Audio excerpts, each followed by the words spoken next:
तो चलिए एआई की दुनिया के एक ऐसे पैराडॉक्स मतलब एक ऐसे विरोधाभास को समझते हैं जो हम सब पर असर डाल रहा है। इस विश्लेषण का टाइटल है द एआई पैराडॉक्स। ये लाइन बहुत पावरफुल है। एआई आ नहीं रहा है, वो तो पहले से ही यहाँ है। और यही बात हमें एक बहुत बड़े सवाल पर ले आती है।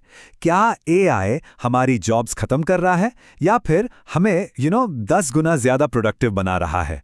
बस यही वो पैराडॉक्स है जिसे आज हम समझने वाले हैं।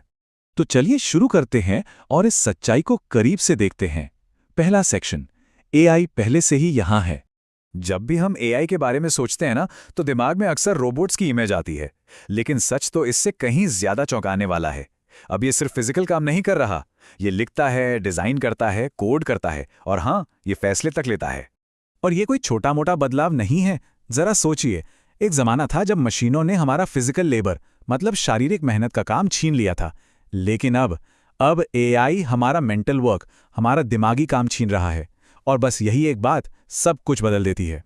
तो सवाल ये उठता है कि अगर एआई दिमागी काम कर रहा है तो हमारी नौकरियों का क्या होगा? चलिए इस बहुत जरूरी सवाल की तह तक जाते हैं। दूसरा सेक्शन, जॉब्स खत्म हो रही हैं या ट्रांसफॉर्म हो रही हैं?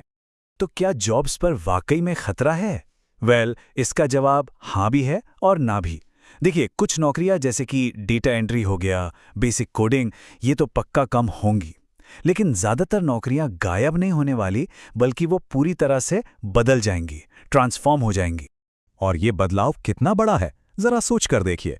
आज के टाइम में एआई यूज करने वाला एक अकेला इंसान 10 लोगों का काम कर सकता है। 10! ये प्रोडक्टिविटी में एक ऐसा जंप है जो पहले कभी नहीं देखा गया।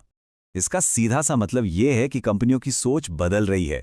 अब उन्हें बस लोगों की भीड़ नहीं चाहिए, उन्हें चाहिए स्मार्ट लोग। ऐसे लोग जो टेक्नोलॉजी का फायदा उठाकर मतलब उसे लेवरेज करके कमाल के रिजल्ट्स दे सकें। तो क्या ये इंसान और मशीन के बीच की कोई जंग है या मामला कुछ और ही है? चलिए देखते हैं। तीसरा सेक्शन, इंसान बनाम मशीन। यहां पर ना दोनों की ताकतें बिल्कुल साफ हैं। एआई जबरदस्त तेज है, एक्यूरेट है और कभी थकता नहीं। लेकिन हम इंसानों में वो चीजें हैं जो मशीनें कभी नहीं कर सकती। क्रिएटिविटी, इमोशंस और मुश्किल सिचुएशंस में सही जजमेंट लेने की काबिलियत।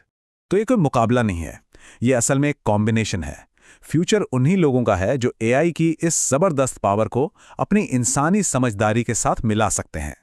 लेकिन अगर हम इस बदलाव को अपनाते ही नहीं हैं तो क्या होगा? असली खतरा तो यहीं छिपा है। चौथा सेक्शन, स्लो माइंडसेट का खतरा। जो लोग इस बदलाव से नजरें चुराते हैं ना, उनके लिए नतीजे काफी सीरियस हो सकते हैं। स्किल्स पुरानी पड़ जाती हैं, नौकरी रिप्लेसेबल हो जाती है और इनकम अनस्टेबल हो जाती है। तो ये समझना बहुत जरूरी है, प्रॉब्लम एआई नहीं है। असली प्रॉब्लम है हमारा स्लो माइंडसेट, इस बदलाव को एक्सेप्ट करने में हमारी झिझक। तो फिर सवाल ये है कि इस नए दौर में जीत किसकी हो रही है? जो लोग आगे बढ़ रहे हैं वो आखिर ऐसा क्या अलग कर रहे हैं? चलिए जानते हैं। पांचवा सेक्शन, टॉप परफॉर्मर की स्ट्रैटेजी। सिंपल है, वो लोग एआई से डर नहीं रहे बल्कि उसे अपना हथियार बना रहे हैं। वो नए नए एआई टूल्स सीख रहे हैं, अपने काम को ऑटोमेट करने के लिए सिस्टम्स बना रहे हैं और एक स्ट्रॉन्ग पर्सनल ब्रांड बना रहे हैं जो उन्हें भीड़ से अलग खड़ा करता है। तो अब हम सब इस रेस में आगे कैसे रह सकते हैं?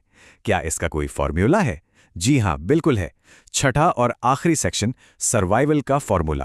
यहां सक्सेस के लिए 4 स्टेप्स हैं जिन्हें कोई भी फॉलो कर सकता है। नंबर 1, एआई टूल्स सीखिए। नंबर 2, अपनी कम्युनिकेशन स्किल्स को बेहतर बनाइए। नंबर 3, क्रिएटिव थिंकिंग डेवलप कीजिए।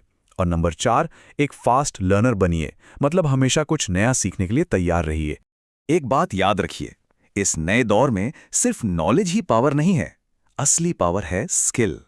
इन नई स्किल्स को सीखना ही आपकी कामयाबी की चाबी है। और ये बात काम के फ्यूचर को देखने का हमारा पूरा नजरिया ही बदल देती है। फ्यूचर उनका नहीं है जो सबसे ज्यादा हार्डवर्क करते हैं, फ्यूचर उनका है जो सबसे स्मार्ट टूल्स का इस्तेमाल करते हैं। और आखिर में चॉइस बिल्कुल क्लियर है, या तो अडैप्ट करो या फिर गायब